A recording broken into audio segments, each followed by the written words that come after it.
This session will include some advanced topics on three-tier data warehouse architecture, including backend tools and utilities. And we will discuss in detail about metadata repository, and we will discuss the different types of OLAP servers, and we will see what are the application areas of data warehouse, including information processing, analytical processing, and data mining. So these points are additional points under the topic data warehouse architecture. So I will move on very quickly, try to understand the points. Let's discuss some backend tools used for data warehouse. We are using this backend tools to extract data from different sources, and we will use these tools to clean and transform the data that are used for pre-processing the data. And we have to load the data warehouse, and we have to perform refresh operator at certain intervals. For performing all these functions, we can use some backend tools. These are coming under data warehouse management tools. So you can just Google it for getting some more points on this. Then metadata repository. We already know what is a metadata. It's a data about data. When used in a data warehouse, metadata are the data that define warehouse objects. This is within the bottom tier of the data warehousing architecture. This should contain certain aspects. The metadata should store some information that we will see by a description of the structure of the data warehouse. It will contain the structure of the data warehouse, which include the warehouse schema, view, dimensions, hierarchies, and derived data definitions, and as well as the data mart locations and contents. It will also have operational metadata, which include data lineage, that is history of migrated data and the sequence of transformations applied to it. Currency of data, that are whether it is active, archived or purged, and monitoring information. Warehouse usage statistics, error reports and audit trials will also be stored here. And it will also contain the algorithms used for summarization, which include measure and dimension definition algorithms, data on granularity, partitions, subject areas, aggregation, summarization, and predefined queries and reports. So a metadata repository will contain the structure of data warehouse, operational metadata, algorithms used for summarization, and it will also contain the mapping from the operational environment to the data warehouse, which include source databases and their contents, gateway descriptions, data partitions, data extraction, cleaning, transformation rules and defaults, data refresh and purging rules, and security, user authorization and access control. So there will be mapping from the operational environment to the data warehouse. And the metadata will also contain data related to system performance, which include indices and profiles that improve data access and retrieval performances. It will help the querying process, in addition to rules for the timing and scheduling of refresh, update and replication cycles. And finally, it will contain business metadata, which include business terms and definitions, data ownership information, and charging policies. The data warehouse contains different levels of summarization, of which metadata is one type. So metadata also stores information about the data warehouse in a summarized form. So it is a type of data summarization, and the other type of data included in this particular data warehouse will be current detailed data, which are almost always on disk. We are storing the current detailed data on a particular disk, that is secondary storage device.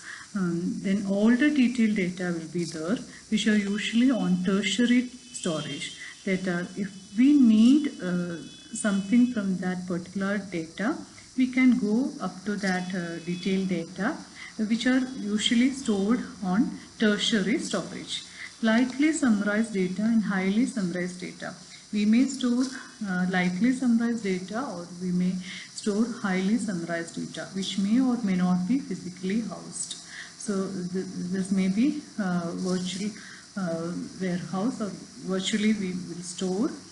So these are the different types of data we are storing inside a data warehouse. One is metadata, and we will store current detailed data, and we will have older detailed data, or we will have a summarized data. That is, it may be light summarized or highly summarized data. So these are the contents of a data warehouse. And we will see what is the importance of metadata. Metadata are used as a directory to help the decision support system analyst locate the contents of the data warehouse. So it will help the decision support system analyst to locate the contents of the data warehouse. It will act as a guide to the mapping of data when the data are transformed from operational environment to the data warehouse environment. And it will act as a guide to the algorithms used for summarization between the current detailed data and the lightly summarized data, and between the lightly summarized data and the highly summarized data. So metadata should be stored and managed persistently. So it should be permanently stored, and this metadata will help us to the decision making process by the analyst, as well as it will use as a guide for the mapping, and it will guide the algorithms used for summarization. So it should be stored permanently, usually on disk.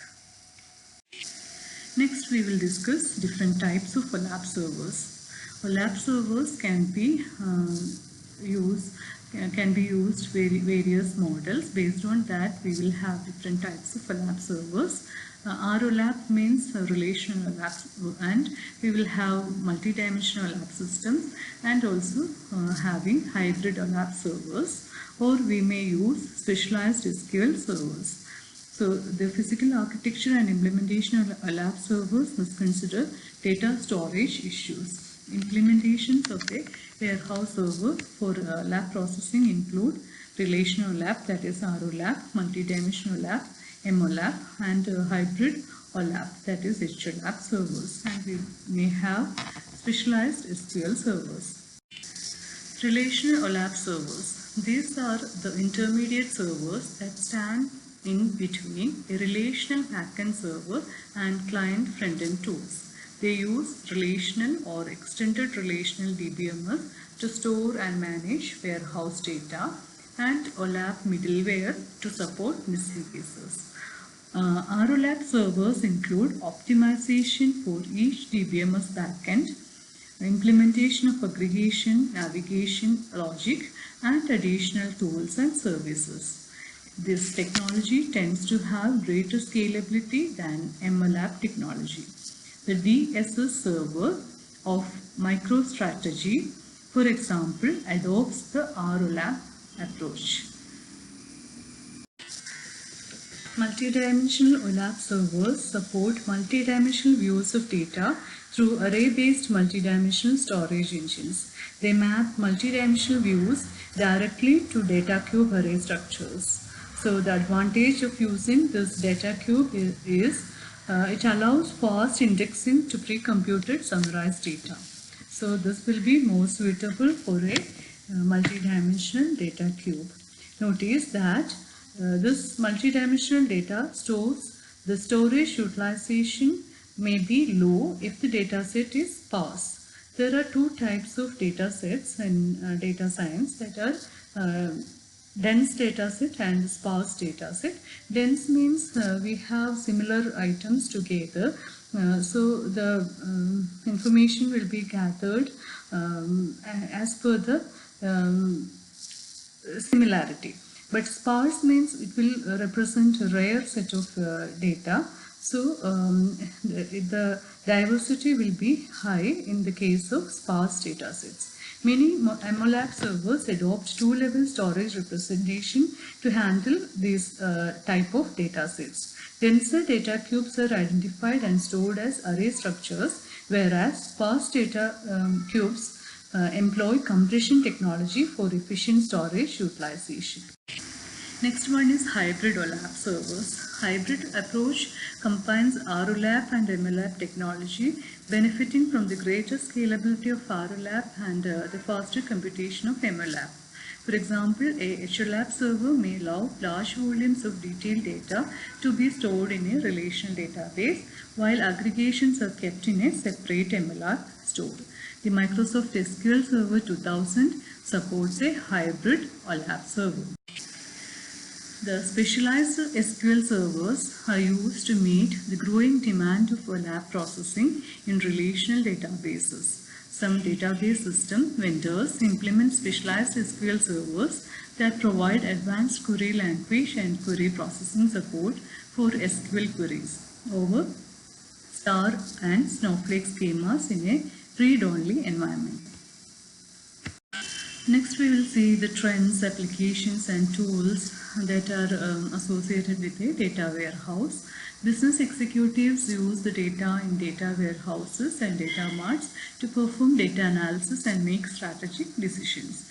In many firms, data warehouses are used as an integral part of a plan, execute, assess, closed-loop feedback system for enterprise management. Data warehouses are used extensively in banking and financial services, consumer goods and retail distribution sectors, and controlled manufacturing such as demand-based production.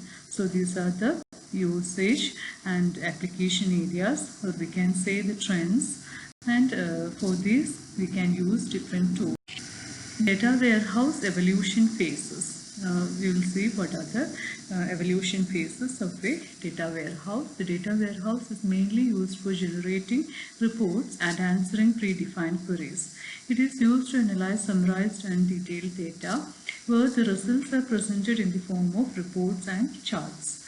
The data warehouse is used for strategic purposes, performing multidimensional analysis and sophisticated slice and dice operations.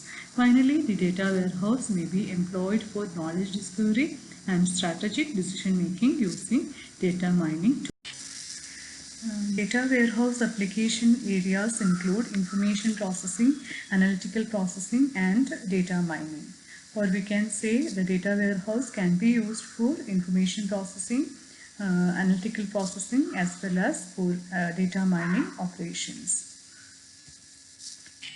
We will see the difference between these three, that is information processing, online analytical processing and data mining, which are used very interchangeably.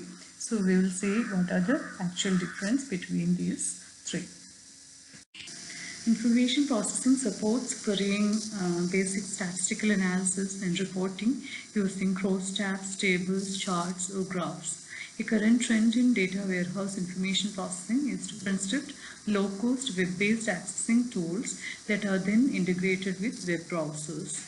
But analytical tools support basic OLAP operations, that is online analytical processing operations, including slice, dice, drill down, roll up and pivoting. It generally operates on historical data in both summarized and detailed form. The major strength of online analytical processing over information processing is the multidimensional data analysis of data warehouse data. Data mining. It supports knowledge discovery by finding hidden patterns and associations, constructing analytical models, performing classification and prediction, and presenting the mining results using visualization tools. So these are the difference between information processing, analytical processing, and data mining. Data warehouse can be used for all these processing. Data mining covers a much broader spectrum than simple OLAP operation because it performs not only data summary and comparison but also association, classification, prediction, clustering, time series analysis and other data analysis tasks. So it will be more powerful than simple analytical process. Online analytical mining, that is termed as OLAM. It is also called OLAP mining, which integrates online analytical processing with data mining and mining knowledge in multi-dimensional databases. The reasons for using OLAM: it will perform high quality of data. It will provide high quality of data, available information processing infrastructure surrounding data warehouses, OLAP-based exploratory data analysis, online selection of data mining functions.